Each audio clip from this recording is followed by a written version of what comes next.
He's got the op in hand. Pushing forward a little bit.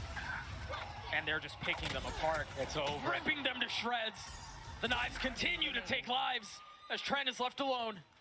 55 HP. He's going to find his one with 2 bullets left and 2 targets to be dealt with. He cannot. A map worthy of the #1 seed. Leviatán obliterate.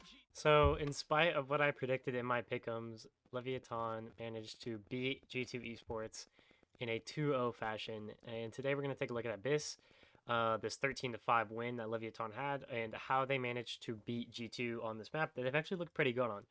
And not any spoilers yet, but it has a lot to do with this double smokes Omen and Harbor comp.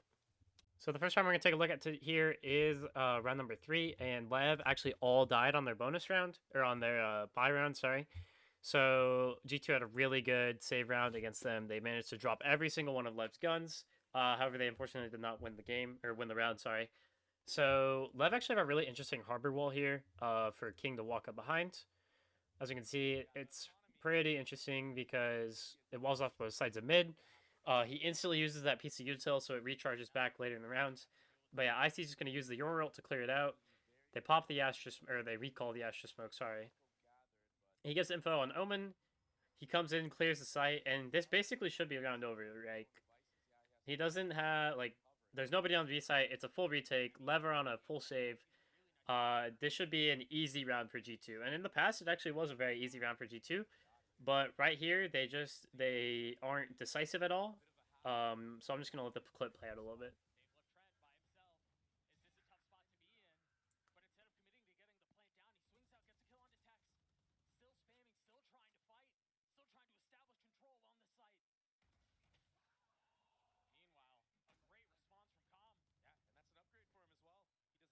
So yeah, so this is where the indecisiveness starts, is that they start to fight. Icy TP's out. Valon on the Astra is going to retreat here in a second. So yeah, he's going to start to walk out. However, Trent here is going to stay. Trent is not going to leave. And then Calm is also going to start the flank, which is actually what pretty much puts the nail in the coffin on this round. But the main issue is that Trent is still fighting here, and he doesn't have like any help pretty much. He has Jonah P on the Viper, but he gets smoked off. So Jonah P can't help him anymore. He has to fight the flank. Dies to the guy on the flank. And it was extremely indecisive because Trent was the one fighting on site. The entirety of their team left, and the bomb isn't even in like a great spot to spam here. I think that the better plant to spam is right here because you can spam it from heaven. But yeah, just a very indecisive round here from G2. The next round we're going to take a look at is round number 5. G2 end up winning this round, but it is a miracle that they end up winning this round because IC almost completely throws it. So they're going to start with this mid default. They're going to do a little bit like they're going to put this turret here, which they put pretty much every round to watch towards B. They go for a mid default, and then they take a little bit of space on B. Use the Yoru clone here, as you can see, which is very interesting. But yeah, Lev goes for a counter drone. And so very boring, very defaulty stuff. Which is pretty much what you would expect from G2, especially on attack. But the big part of this round is that Tex gets inserted into this A cubby along with Ashpass with the op. And so that's pretty much what's going to almost lose the round from G2. They almost lose this round in 2 main ways. So if we wait just a couple seconds, they're going to walk past Tex and not clear him at all. So the drone, they get shot with the op, or the drone gets shot with the op. And then this Tex the camera from Tex is actually really interesting. It's up on the pipe. You throw it from the box in the middle of the site, and so he's sitting in the corner with the camera up, playing for info. If we just wait a second, G2 are very slow here. Let's skip ahead a second. So yeah, Aspas takes a shot. He walks away. Tex starts to rotate. Tex somehow doesn't get 2. If Tex gets 2, then the round is over pretty much. So G2 they luck out there. And then Valen here, he's going to pull instead of waiting for the smoke, which I think is an issue because he's going to die from heaven here. If he did not die from heaven, though, he would probably die from the swivel anyways. So they almost missed getting the bomb down. They get bomb down. They're in a 3v3, 2v2 now. And watch what Icy does. Icy team flashes Leaf, manages to have Leaf get caught in the open by Aspas with the op. And so a massive team flash. They don't check their corners. They don't trade very well. Icy pretty much almost throws it around, but he somehow manages to clutch up the 2v1. And so the fact that G2 won this round is just a complete miracle here. So yeah, I see he baits the shot. Aspas doesn't miss, so we get again another stroke of luck. And yeah, now Aspas is pretty much out of time to do anything. So he ends up just saving a rifle. So yeah, he ends up just saving the rifle, which is a bit unfortunate for Lev. They got unlucky in like 3 different ways there. If Tex gets another there, if Aspas hits that op shot, I mean, like, they win that round in so many different ways. If they don't lose the first kill through a smoke, there's so many ways that G2 got lucky there just to win run round. And it really just shows you how, like, behind they were compared to Leviatán in this game. So next round we're going to take a look at here is G2's eco round, but we're going to watch it because they do something that they haven't done for the entire game, which is kind of like a change of pace mid-hit. So I think this is not like a good thing to do with their comp, because what they're going to do is they're going to smoke here, they're going to smoke here, but then they're not going to have a smoke for here, they're not going to have a smoke for here, and Leviatán know this, so they just wait for the retake, and they dominate them on the retake. Like, that's the entirety. Like, that's pretty much what Lev have been doing for this entire defense half, and what they will continue doing. And because they don't have that harbor, or because they don't have that cipher, they can't smoke these extra regions, which ends up costing them the game. Because if they did have, or it's costing them the round, sorry. If they did have a few more smokes here, I feel like the split would have been a lot more effective. But I'm just going to let the clip play out for a little bit for you guys. And as you were just mentioning, the situation's not great in the G2 camp. It's a great buy from Aspas using the Outlaw. Almost connects onto that one on Icy. Just a fingertip away. That's a really deep gate crash, but it's a fake. And so between the fake all the way deep down mid and the fact that you have Astra Stars on both sides, there's no real idea of what's happening across the map. The problem is they're guessing correctly. There are 2 facing here. They have found them, but how do they commit past this? It's so tough. The choke is so small. They're going to have to give. King, he gets out of dodge. Calm repositions too. Yeah.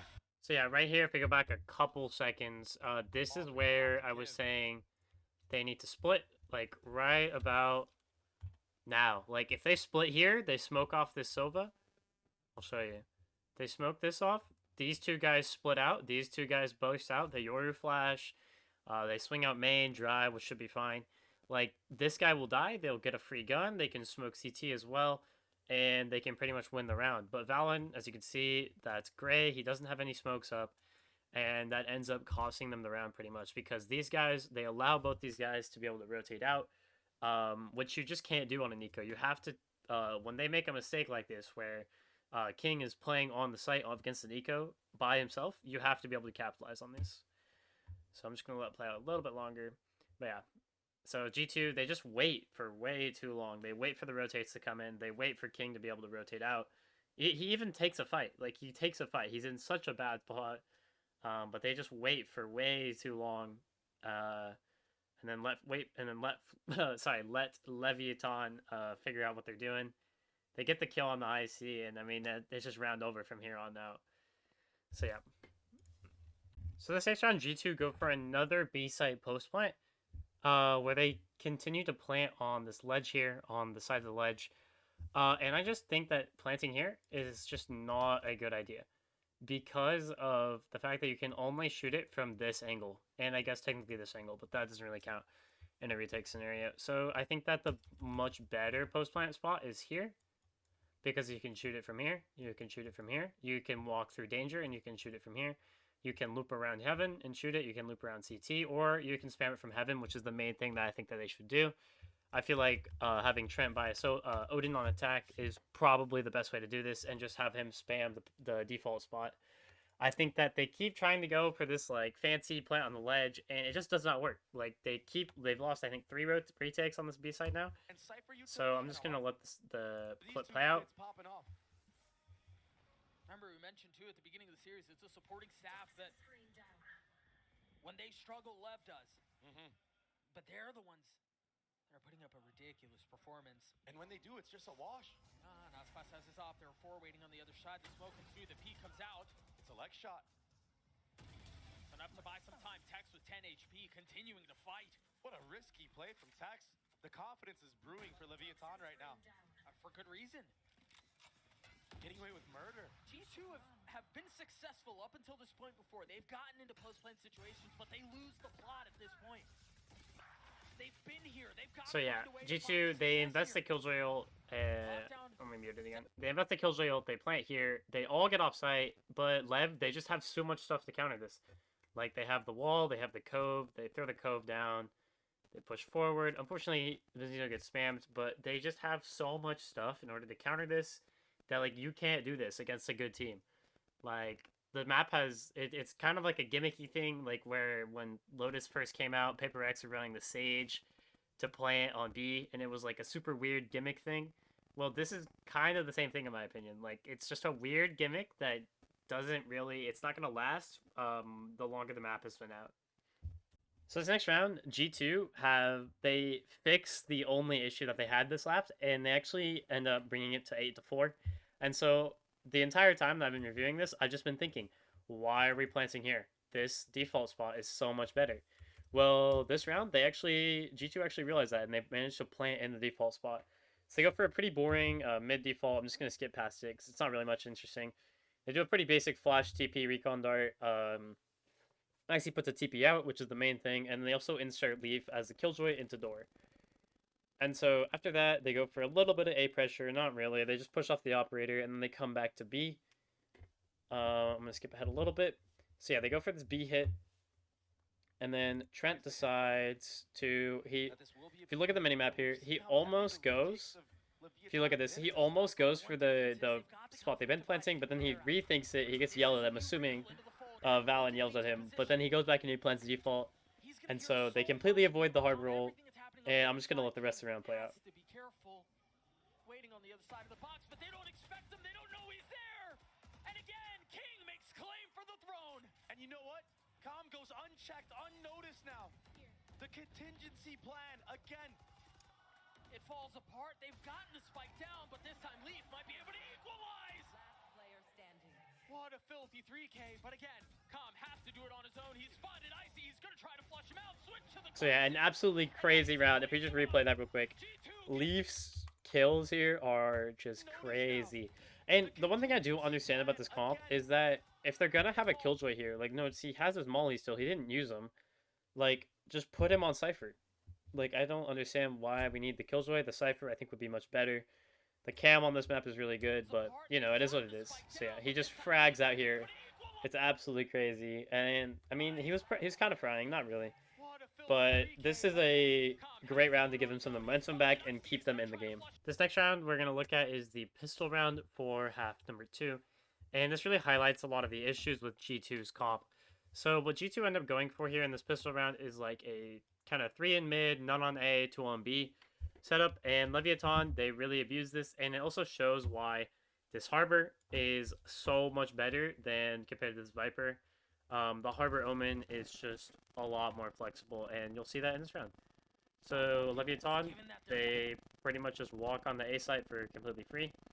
There's almost no resistance. There is this Killjoy molly, which does get a little bit of value, but other than that, pretty much no resistance. And I'm just gonna let the round play out because you'll see some absurd Harbor wall value here. You have an Omen that can TP. Cautious, Like yeah. so. But look at the molly, the preparation. A little bit of chip damage is really good on pistol rounds. So G2 doing their due diligence, setting themselves up for a beneficial retake. And we've seen how aggressive Leviatán are in the post plan. That's now the second cascade invested towards window. And so it's effectively just shut them out of the round, or shut them out of the site. Concealment. Valen, be careful. Tex into the face, not able to connect. Leviatán again. The value that they're able to find here is ridiculous. G2 are not able to get any footing on the situation. A tap of the defuse, but that's all it is. As Jonah P meets his demise, he's been dealt with. So yeah, as you can see here, this Harbor wall right here is just, there's so much value that you can get from it, and it really showcases how much stronger the Viper is compared to the Harbor. Like, this Viper wall, it's okay. I mean, it's not amazing. I think it's decent. However, on attack, they were just throwing the wall like this, and it's really not a good wall, especially against Cypher, because Cypher is so much more meta compared to Killjoy on this map. The Cypher came out here, right here. Like, it just hard counters pretty much any kind of lurk that you can get with this wall. And so I think that G2, they either want to think about swapping to the harbor themselves or changing the wall like this, maybe, potentially, something like that. And they just need, I think they really need to think about changing their comp after this, especially because this game was a stop for Leviatán. Like, G2 really just did not look like they were in it at all. And I think that they really need to reevaluate like what agents they're playing on Abyss right now.